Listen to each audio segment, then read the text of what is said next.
Picture an endless forest, millions of acres of dark spruce, pine, and bog, and a silence so deep it literally rings in your ears. But do not be fooled, that silence is only an illusion. The North Woods of Maine only seem to be sleeping. In reality, every second here a merciless struggle goes on. Someone searches for food under a yard of snow, and someone has already taken the trail and is getting ready to leap. This is not just a forest, it is a huge icy arena where the right to life must be proven every single day. Let's dig into how anyone survives here at all. You know, we often think of Maine as a land of lobster, lighthouses, and summer vacations on the coast. But if you look at a map, most of this state is wild, impassable thicket, boreal forest, or as it is often called, the taiga. And this is not just a little woodlot outside town. It is part of one of the largest biomes on the planet. It stretches from Alaska all the way to the Atlantic. Just take in that scale.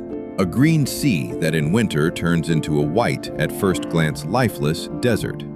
Winter here is not just a season, it is a test of endurance. The temperature easily falls far below zero and sometimes lower still. The snow lies down in October and may not melt until May.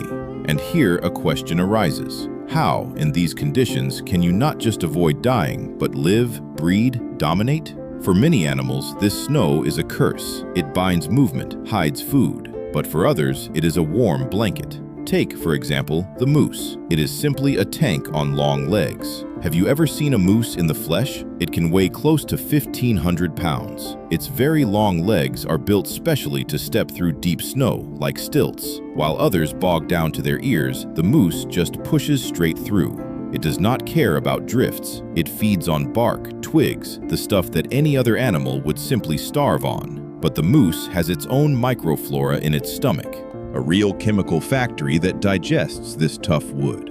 And high on the branches sits the great gray owl, a huge gray specter. It does not look at the snow at all. It listens. Its facial disc works like a parabolic antenna. It can hear a mouse rustling under 1.5 feet of snow. One accurate leap, and the talons punch through the crust, taking the prey blind. It is incredible. The North Woods is a place where evolution turned the screws to the limit. If you did not adapt, you are dead. And that is rule number 1. In the taiga, there are its own classic plots, like in the movies, and one of the most brutal yet beautiful scenarios is the endless war between the Canada lynx and the snowshoe hare.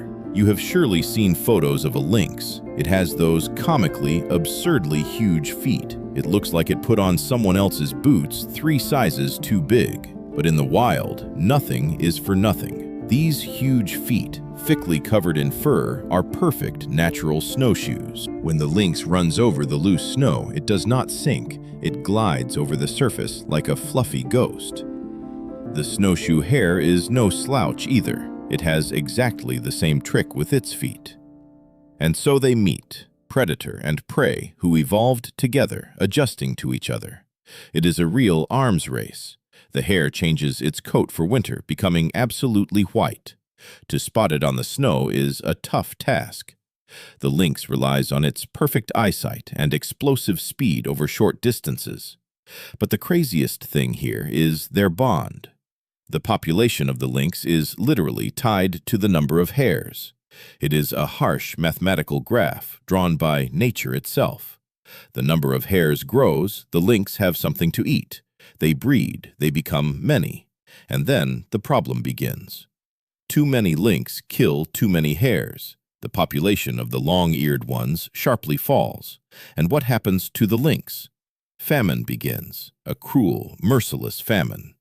The females stop giving birth. The kittens do not survive. The cycle lasts about 10 years. It is like a seesaw where the stake is life. And in this game, there are no right and no guilty. The hare wants to live, the lynx wants to eat, and the forest silently watches to see who wins today. If you found yourself in the North Woods alone and heard a howl, you had better hope it is far off. The eastern wolves and their descendants here are not the fairy tale gray robbers. They are massive, heavy killing machines, larger than their southern kin. They have a broad chest, powerful jaws capable of crushing the bones of a moose, and thick fur that saves them from the fiercest frosts. But the main strength of the wolf is not its fangs, and not even its size. Its main strength is the pack. You know, a pack in the taiga does not work like a group of loners. They act like a single organism, like a swarm. Everyone has a role. There are scouts, there are those who drive, there are those who cut off the escape. Let's look at how they hunt caribou, the woodland reindeer that once roamed this very state and were lost from it, hunted and squeezed out until not one was left. Caribou are fast. They can run over rough ground so fast the eye cannot follow. If a wolf tried to catch a healthy one alone, it would simply die of exhaustion.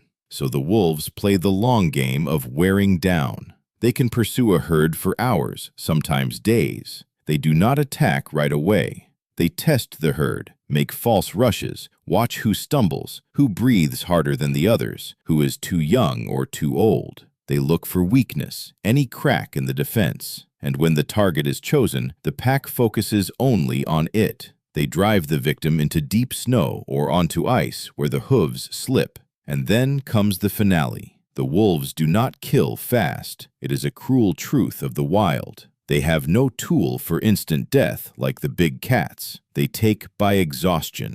It sounds grim, yes, but for the taiga, it is just a redistribution of energy. The deer ate moss. The wolf ate the deer. Nothing personal, just cold calculation. We are used to the bear being the symbol of the harsh northern nature. In the North Woods, the main bear is the black bear. And here is what is interesting. The bear is a huge creature. It needs a colossal amount of calories, and in winter the taiga closes its supermarket. There is no food at all. What does the bear do? It just switches off. Hibernation is not simply a long sleep. It is a real physiological miracle. The black bear crawls into a den under the roots of a fallen tree, and its body temperature drops. Its heartbeat slows to a few beats a minute. For months, it does not eat, does not drink, and, well, does not go to the toilet. Its body recycles its own waste into protein so as not to lose muscle mass. Genius, right? But while the kings sleep, through the taiga wanders a real lunatic, the wolverine. Now here is one that does not know the word compromise. Outwardly, it looks like a small, shaggy bear with a bushy tail. The wolverine is the largest land member of the weasel family, and believe me, this weasel has no authorities. The wolverine can drive prey across the snow for dozens of miles. It simply has no tiredness button. It eats and hunts hares, can bring down a young deer, but the most insane thing, it takes food from other predators. There are known cases where a wolverine brazenly took prey from a pack of wolves. Seriously, the wolves just stand in shock while this raging fury growls, bares its teeth, and tears off pieces of their meat. The wolverine has incredibly powerful jaws, capable of grinding through frozen bones. It does not care about the frost, does not care about the size of its opponent. It is the embodiment of pure, concentrated survival. We keep talking about the giants, the bears, moose, wolves. But the taiga is a many-story house, and the most interesting things often happen where we do not even look. Let's peek under the snow. Between the ground and the thick layer of snow forms what is called the subnivean zone. It is a space where the temperature holds around freezing, even if outside it is 30 below. There is air there, no wind blows, and life boils. Small rodents lay whole tunnels there, creating their snow megacities. But they have an enemy, and this enemy is incredibly graceful: the American marten. It dives into the snow like a dolphin into water, searching out these mice and voles. The marten is the perfect hunter of the middle level. It just as skillfully leaps along the branches and pushes through the deadfall. And if it lifts its head, it may notice a spruce grouse. This is a forest bird, a bit like a wood grouse. The spruce grouse is a master of camouflage. It sits on a branch, barely moving, chews needles, and does not stir at all. It trusts its camouflage so much you can walk right up to it. Sometimes that plays a cruel joke on it. And a little higher up the trunk races the red squirrel. You would think, a squirrel and a squirrel, what is the big deal? But this little pest is one of the main hoarders of the taiga. It gathers cones, mushrooms, berries, and hides them in huge piles. These stores sometimes save the life not only of the squirrel, but of other animals who manage to dig them up. In the taiga, nothing goes to waste. Every cone, every drop of energy circulates in this closed ecosystem, from the little squirrel to the huge wolf. They are all tied by invisible threads. If you break even one, the whole balance collapses. Let's tear ourselves away from the snowy spruce and look at the rivers. In winter, the North Woods bind the water in a thick layer of ice. It seems like there is no life there at all, just a void frozen to the bottom. But that is a huge mistake. Under the ice hides a whole parallel world. And the main engineers of this world are the beavers. Have you ever wondered why they even build these huge dams? It is not just for beauty or out of boredom, it is a question of survival. The beaver creates a personal pond for itself, one that does not freeze to the very bottom, even far below zero. The beaver's home, the lodge, is a real fortress of mud, branches, and stones. By winter, this structure freezes and turns into concrete. Not a single wolf or bear can break it open. Inside, it is warm, the temperature holds above freezing, and the entrance is always underwater. And picture the scene. Outside, a blizzard rages, the temperature falls, and the beaver calmly dives into the icy water through its secret tunnel. Where does it swim? To its underwater pantry. Back in autumn, it dragged a pile of aspen and willow branches to the bottom, stuck them into the silt so they would not float up. This is its winter store, like a fridge, only in reverse. The beaver gnaws off a twig, drags it into the warm lodge, and calmly chews, while up above an icy hell rages. But even in this hidden world, there are its own predators. The northern river otter. This animal is simply a torpedo in a fur coat. Otters are not afraid of the cold at all. Their fur is so dense that the water simply does not reach the skin. They love to slide down the snow on their bellies, picking up decent speed. But their main element is water. The otter finds an open lead or a crack in the ice and dives into pitch darkness. It hunts under the ice in total blackness. How does it do this? It has whiskers, long, stiff bristles that catch the slightest movement of the water from a passing fish. The otter holds its breath for several minutes, maneuvers between the flooded snags, and lands a precise strike. And the most interesting thing, otters often use abandoned beaver burrows or even move in with living beavers. They rarely conflict because they have different food bases. The beaver chews bark, the otter eats fish. Such a communal apartment under the ice. And this proves one simple thing. In the taiga, you either build shelter or you adapt to the cold so it becomes your ally. When we look up, the taiga sky in winter seems empty. Most birds long ago cleared out for the south. Who wants to freeze their feathers when there are no insects and no berries? But there are those who stayed. And these are not just birds. These are the real intellectuals of the wild. Black shadows that are always there where death is. The common raven. Do not confuse it with a city crow. The raven is a huge, massive bird with a wingspan up to 4 feet. And it is incredibly smart. I would even say frighteningly smart. You know, the ravens in the taiga have their own mafia. They cannot hunt large game. Their beaks cannot punch through the thick hide of a dead moose frozen in the cold. What does the raven do? It finds a pack of wolves. This is an absolutely real fact. Ravens literally follow the wolves on their heels. They patrol the forest from the air, and if they see a wounded deer or one stuck in the snow, they begin to circle over it and cry loudly. They call the wolves. The wolves come, do the dirty work, open the carcass, eat their fill, and leave. And the ravens descend to a ready meal. It is a perfect symbiosis. The wolves get aerial reconnaissance, and the ravens get access to meat. Ravens have an excellent memory. They remember faces, remember where they hid food, and even know how to deceive their own kin, pretending to hide a piece of meat in one place while actually hiding it in another. But the ravens are not the only rulers of the sky. Often the bald eagle joins the meal, the symbol of America, a majestic bird. But let's be honest, in the harsh reality of the winter taiga, this proud eagle often turns into an ordinary scavenger. Eagles prefer fish, but when the rivers are locked in ice, there is no fish.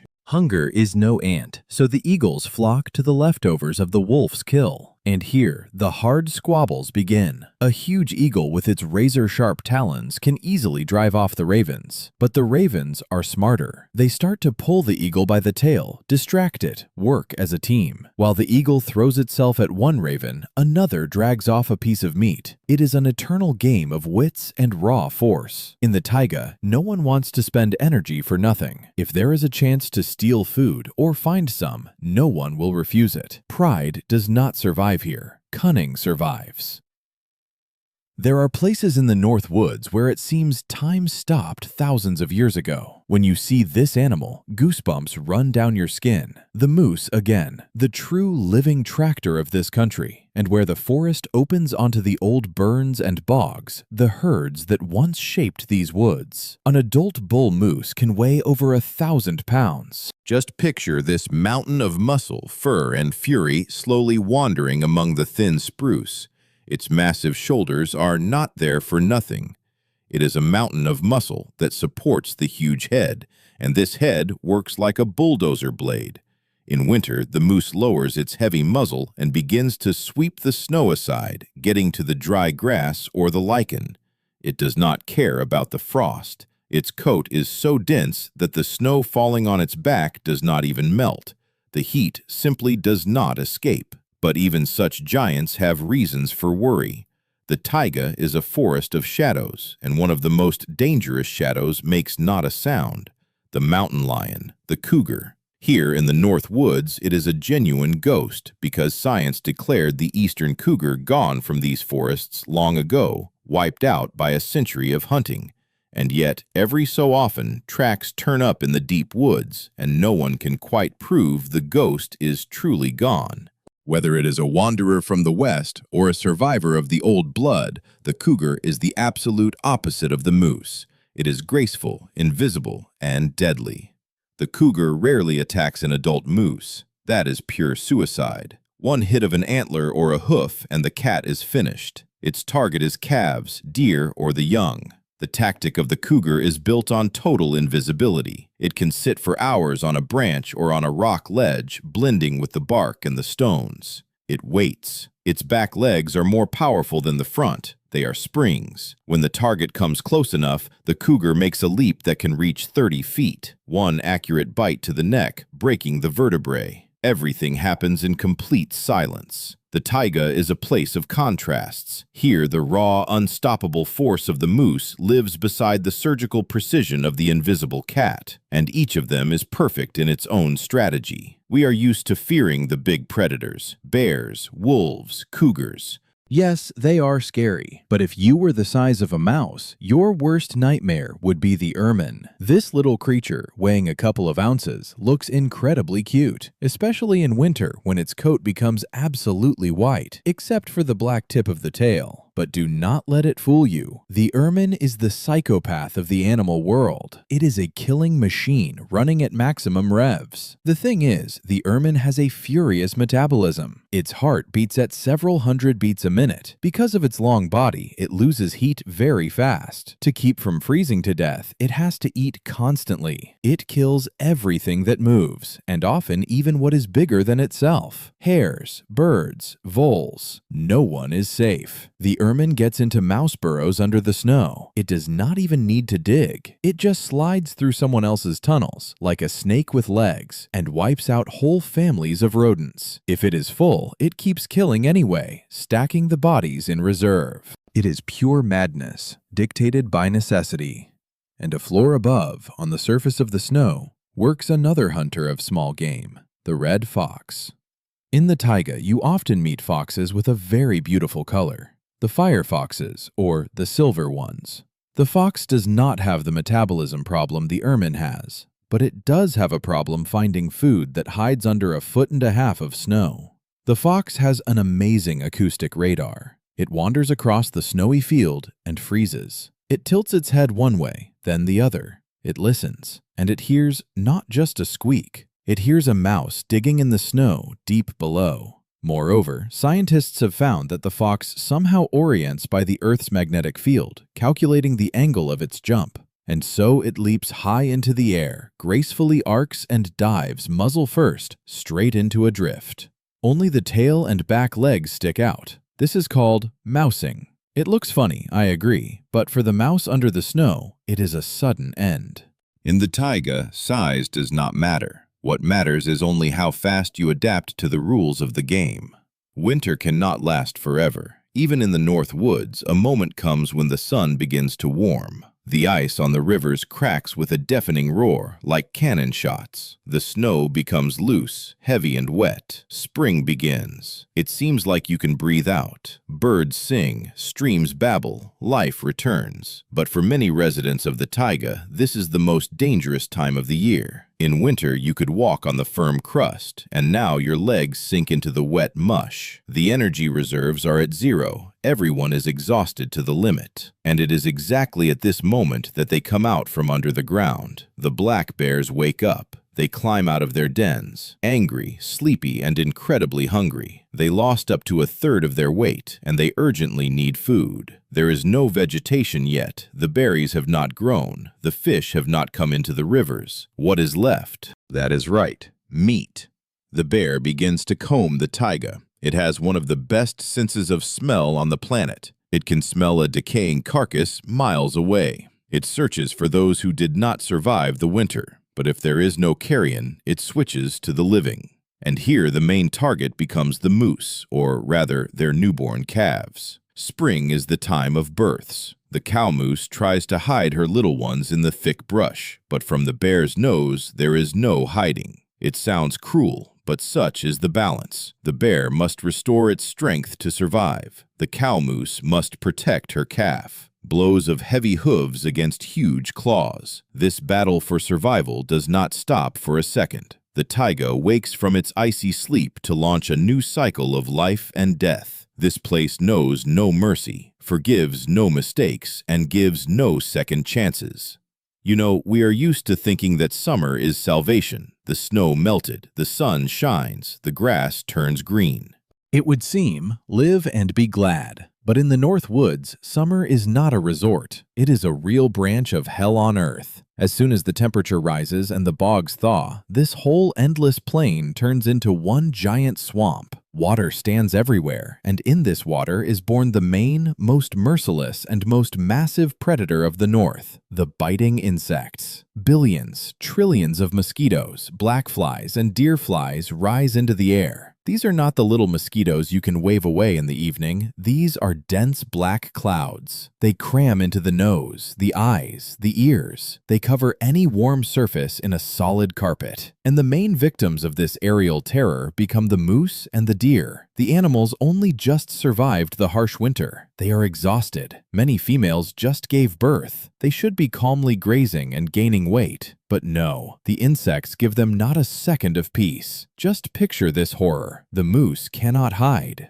The insects bite so hard and so massively that a large animal can lose a real amount of blood over the season. From the endless itching and pain, the moose literally go mad. They stop eating. They begin to race through the forest and the bog, trying to shake off these bloodsuckers. This flight of despair can last weeks. The animals lose weight before your eyes, wear their hooves down, and the weak calves simply fall behind and die of exhaustion. Sometimes the moose climb high onto the ridges where a strong wind blows, or wade out into the ponds and lakes. Only there can they get at least some relief. Scientists have calculated that the insects affect the animals more than the wolves or the bears. A wolf will kill one weak animal. The insects exhaust the whole population. In the North Woods, even the tiniest creatures can rule the fate of giants. It is a war of attrition where the enemy has no face and no mercy. Walking through the summer forest, you can run into a strange sight.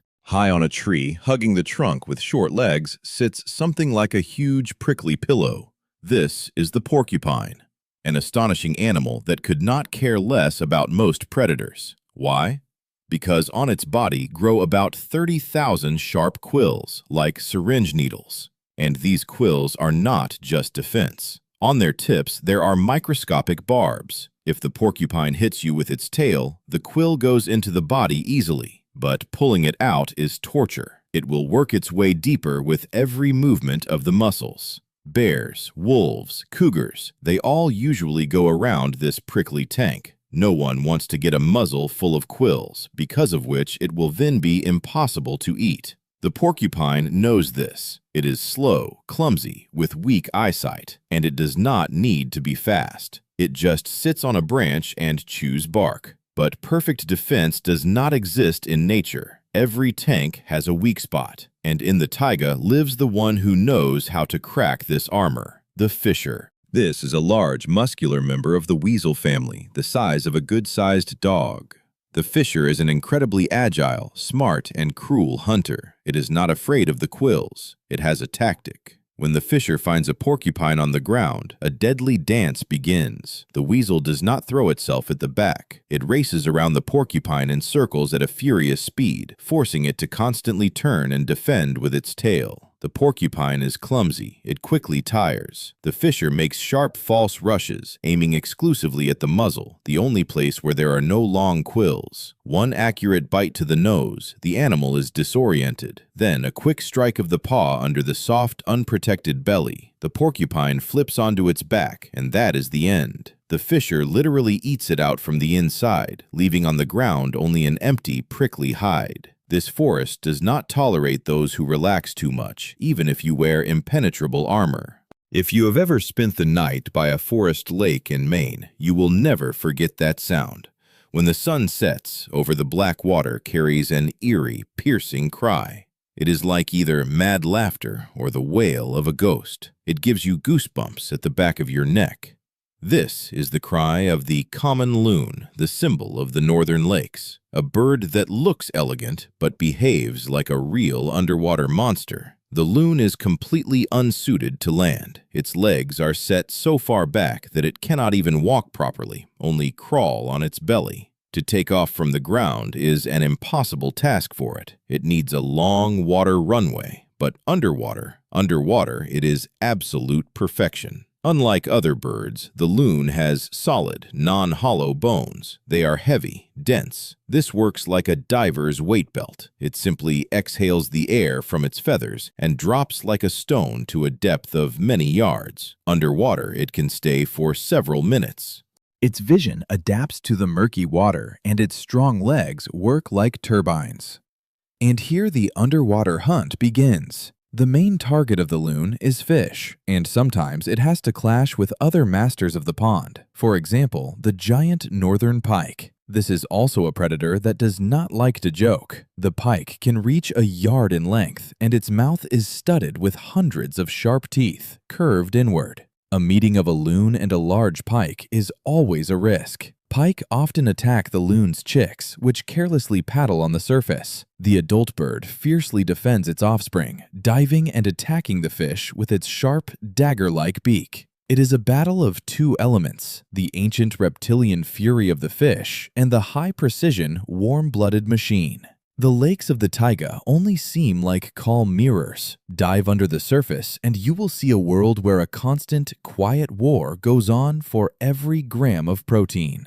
Toward the end of summer, the taiga grows dry. The fallen needles on the ground turn into gunpowder, and the old trees stand like dried matches. One dry thunderstorm is enough. Lightning strikes a treetop, and hell breaks loose. Forest fires in the North Woods are a force of monstrous scale. A wall of fire dozens of yards high with a roar devours everything in its path. The animals run in panic, choking on the smoke. It seems like an absolute tragedy and the death of everything alive. But if you look at it from the point of view of biology, fire is the best doctor for the forest. It is a large-scale reboot of the system. Without fires, the forest chokes on its own waste, piling up sick and old trees. As soon as the ground cools, onto the black burnfly those for whom this fire is a laid table. And the most astonishing of them are the little black beetles, the fire beetles. These beetles have infrared sensors under their legs. Seriously, they feel the heat from a forest fire dozens of miles away, and they fly straight toward the smoke, while everyone else runs from it. Why? Because burned wood is the perfect place for their larvae. The tree is dead. Its protective resin is no longer released. The beetles lay their eggs right in the warm coal. And a couple of weeks later, to this feast flies in the pileated woodpecker, a giant black woodpecker with a bright red crest on its head. This is the largest carpenter bird in North America. The woodpecker flies to the burned trunks and begins to work. Its beak strikes the wood with the force of a jackhammer. Chips fly in all directions. It digs out the fat beetle larvae, fattening up before winter, and the hollows it carves in the dead trees later become homes for owls, squirrels, and martins. From the black ash, thanks to the fire and these incredible creatures, the taiga begins to pulse with life again. The death of some is always a chance for others. Autumn in the taiga is the most beautiful and the shortest season. The leaves turn yellow. In the mornings, frost appears on the grass. The air becomes crystal clear and cold.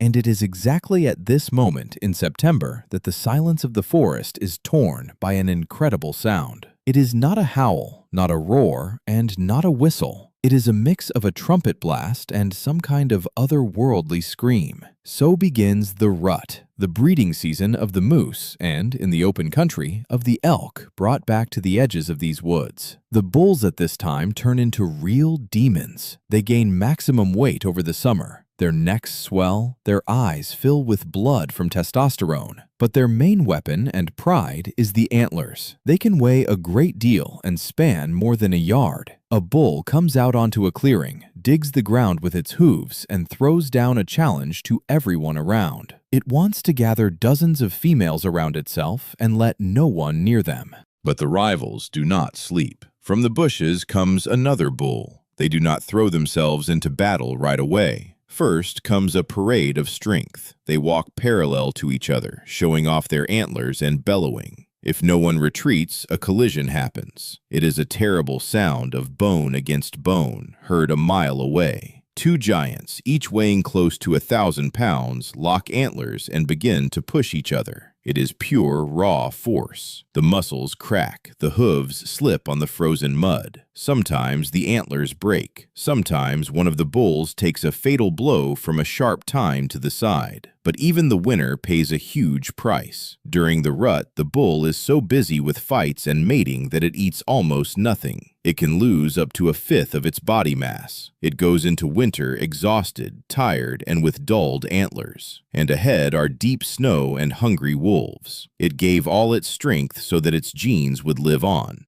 The taiga demands total dedication, and autumn is the last, brightest chord before the icy curtain falls again on this harsh world. Listen, we have talked a lot about the warm-blooded, about those with thick fur, fat, who can generate heat. But what do you do if you are a cold-blooded creature, say an ordinary frog? In the North Woods, winter lasts half a year, and the ground freezes yards deep.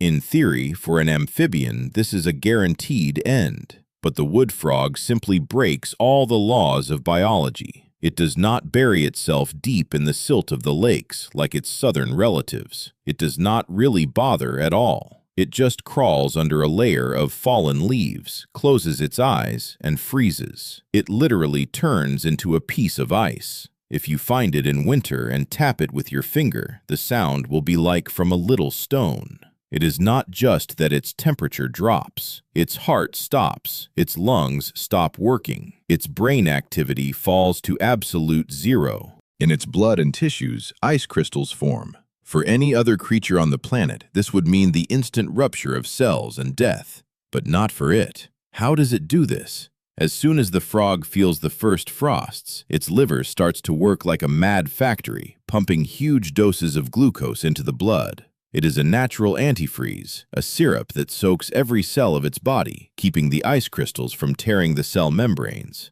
The frog can spend several months in this state of clinical death. Its body is hard, cold, dead. And then spring comes. The sun warms the forest floor, and here the real magic begins. The frog thaws. First the heart starts, one timid beat, then a second. The blood begins to circulate again. The lungs take the first breath, and a couple of hours later, this former piece of ice happily hops to the nearest puddle to lay its eggs. You understand, it fooled death itself. In the taiga, you do not have to be a huge bear to survive.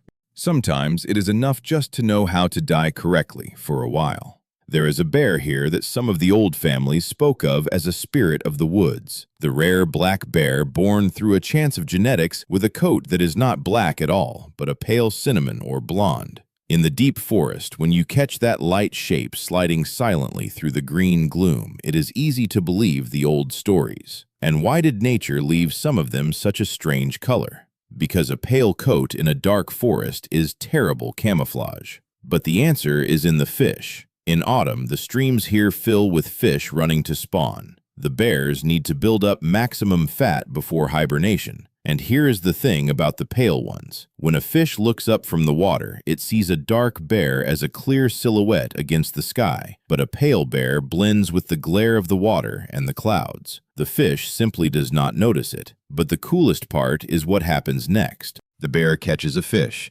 drags it deep into the forest, eats the fattiest parts, the brain, the roe, the skin, and tosses the rest. And so hundreds of times a season. The remains of the fish are picked up by eagles, foxes, martens, but most of it simply rots on the ground. And you know what? Scientists took cross-sections of the wood of the great trees along these spawning streams and found in them isotopes of nitrogen that exist only in the ocean and the sea-run fish. These trees are literally built out of fish. The bears work like porters, carrying nutrients from the water into the forest. This forest lives thanks to the fish and thanks to the ones who bring it there. There is an animal in North America that absolutely no one wants to mess with. Even a black bear or a pack of hungry wolves will go around it in a wide arc. It is the striped skunk, small, fluffy, with a cocky walk. It does not hide at all. It has a contrasting black and white color that seems to shout to the whole forest, "Hey, I am here, and if you come closer, you will regret it." We all know about its secret weapon.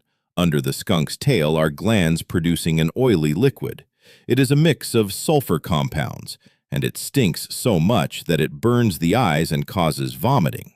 The skunk can fire this stuff up to 20 feet, and it aims right at the muzzle.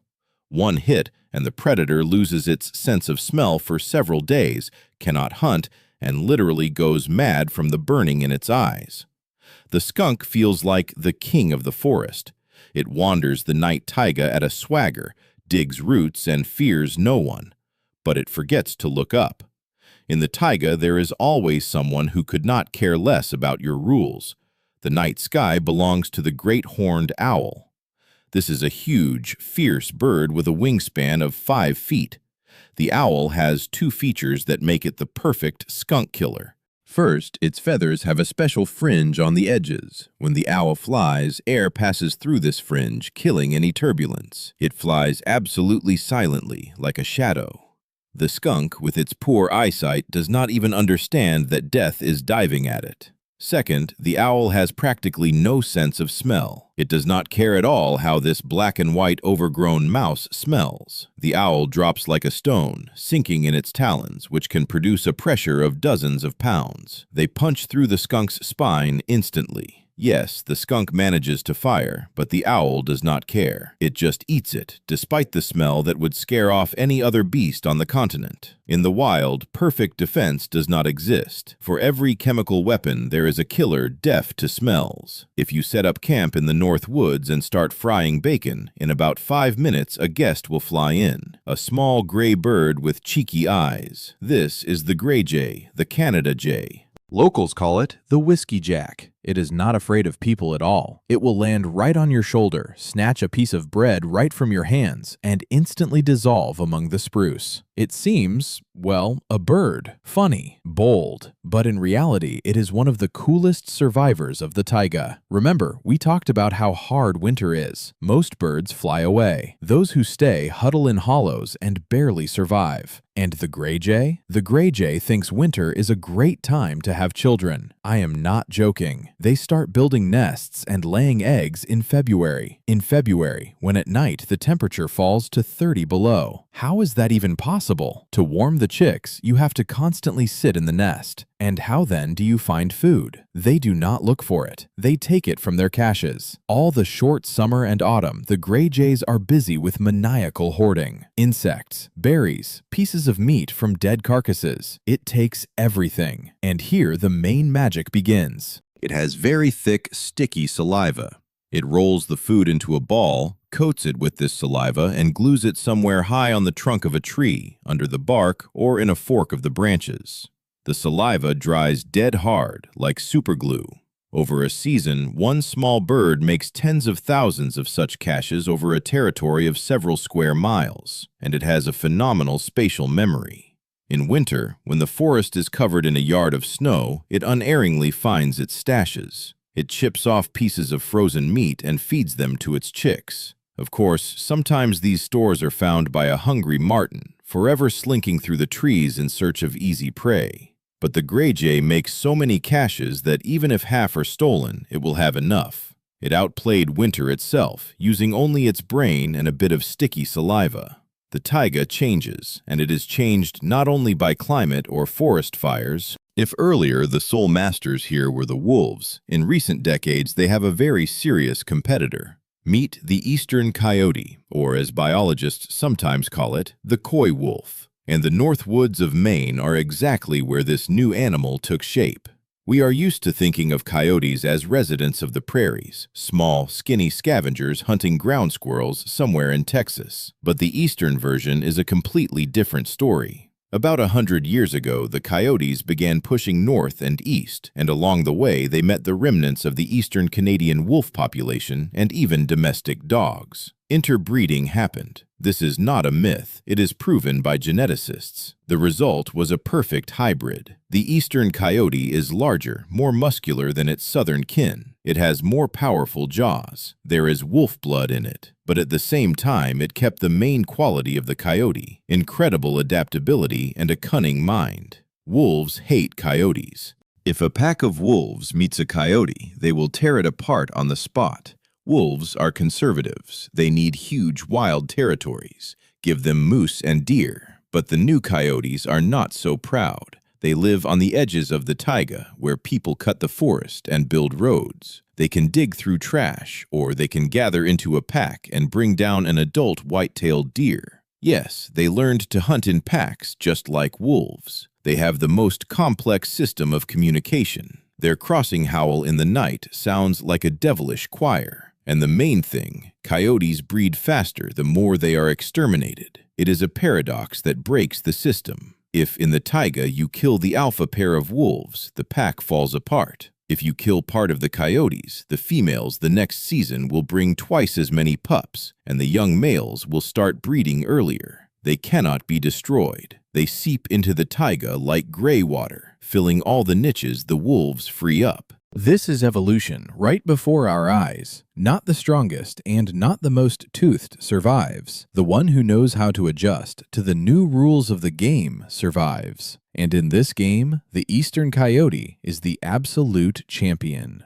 We all know that the forest is thick brush, a pile of branches, trunks, needles. To fly in such conditions is like trying to run with your eyes closed through a warehouse full of mops. Most birds of prey prefer open spaces where you can dive on prey from above. But in the North Woods, there is a bird that breaks this logic: the northern goshawk. This is not just a bird. It is a real feathered fighter jet, built for extreme maneuvering. The goshawk has short, rounded wings and a long tail. This tail works like a perfect rudder. The hawk can fly through the dense forest at an insane speed, close to 60 miles an hour. It rounds the trunks, folds its wings to slip through a narrow gap between the branches, and instantly opens them again. And at the same time, its head stays absolutely still, fixed on the target. And its target is a cunning one: the ruffed grouse.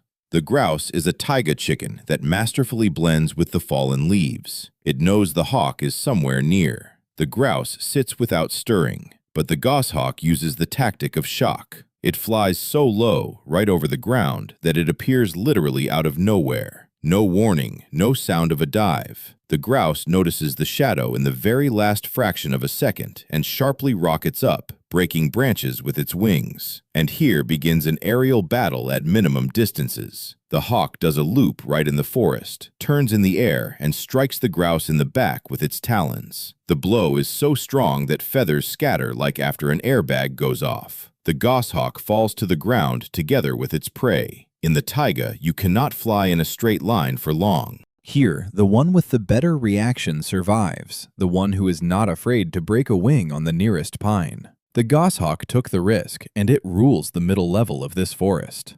And now, a story that is really frightening. We are used to animals killing each other with fangs, claws, or antlers. Raw force decides. But in recent decades in the North Woods, a quiet, invisible war has unfolded. A war without a single blow. And the victim in it became the king of the forest, the giant moose. And the killer, you will not believe it, is the ordinary white-tailed deer. Here is the thing. The climate is changing, winters are becoming a bit milder, and the white-tailed deer, which used to live farther south, began actively coming north, right into the ancient domain of the moose. The deer are smaller. They cannot compete with the moose for food directly, but they brought with them a secret biological weapon, the brainworm. It is a parasite, a nematode. For the white-tailed deer, this worm is no problem at all. The deer is its natural host. The worm lives in the membranes of its brain. The deer lives calmly with it, and the eggs of the parasite come out with the droppings. Then they are eaten by snails, which the moose accidentally swallows along with the grass. And here the real nightmare begins. The moose's body does not know how to fight this worm. The parasite punches through the walls of the stomach, reaches the spinal cord, and crawls straight into the moose's head. It begins to literally eat the giant's brain. The moose loses coordination. It walks in circles. Its head droops helplessly to one side. It stops fearing people, cars, wolves. It just stands, blind and helpless, until death takes it. A huge animal weighing half a ton dies from a creature as thin as a thread. The white-tailed deer take over the taiga not by force. They just bring with them an infection that clears the territory for them. Nature knows how to be terribly pragmatic and cynical. So, let's breathe out a little. There is one more survival trick worth telling, and it belongs to a creature you would least expect to make it through a northern winter. The garter snake. You know, one snake in a Maine winter will freeze to death. 10 snakes will also freeze. But what if there are tens of thousands of them in one place? In the limestone country, there are deep cracks and sinkholes. In autumn, the garter snakes crawl toward these pits from all around. They crawl for miles, and they drop into these dens, forming a living, writhing carpet. They weave into giant balls, layer upon layer. In one such pit, a huge number of snakes can spend the winter. They lie there in absolute darkness, warming each other with the last of their heat. The temperature in the center of such a snake ball is always above freezing, even when a blizzard rages above and it is far below zero. And in spring, the most interesting part begins. The sun warms, and this ball starts to wake. The males come to the surface first. There are thousands of them, and they wait. As soon as the first female appears from the pit, 100 males instantly throw themselves at her. They wrap around her, forming a dense ball the size of a soccer ball, which literally rolls across the ground. This is the mating ball. The competition is so fierce that some cunning males learned to give off the pheromones of a female. Why? So that other males pile onto them, warm them with their bodies, and this crafty fellow recovers faster after hibernation, while the real females have not yet appeared. It is pure fraud for the sake of warmth. The snakes in the northern wilds proved, if you are cold and small, your only strength is in numbers and in the ability to warm yourself at someone else's expense. The end of autumn. The taiga is almost transparent, the leaves have fallen, and the first hard frost has already bound the ground. At this time of year, food is a matter of life and death, and here on a clearing lies the carcass of an old moose.